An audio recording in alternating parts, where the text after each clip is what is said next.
Ieri sera a mezzanotte sono entrati questi due ceffi travisati da un passamontagna e un giubbotto che li copriva completamente e hanno tentato di entrare dentro dentro il cash desk, cioè la cassa della sala slot, con due pistole.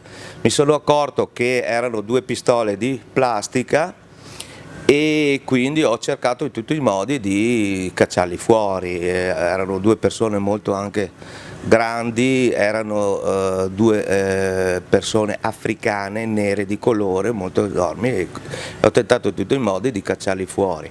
Ho avuto questa colluttazione, sono stato anche colpito con un pugno e poi li ho fatti scappare rincorrendoli con un vaso di ratta. Ho paura fino a un certo punto, in certi momenti, più che altro è la rabbia, l'angoscia anche per noi, perché noi nel nostro settore, è 30 anni che io lavoro nel settore, abbiamo subito diverse aggressioni, diversi furti, diverse rapine.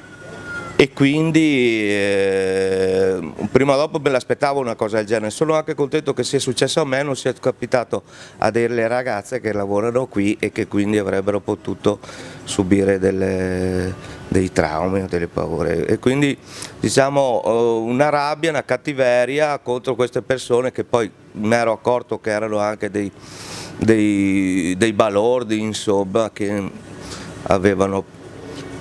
Quindi non so neanche io se sia eroismo o inconsapevolezza, insomma, ecco. Quindi in quel momento là non è che pensi a tante cose, ti viene tanta rabbia, tanta cattiveria che ha sfogato totalmente su di loro, ecco.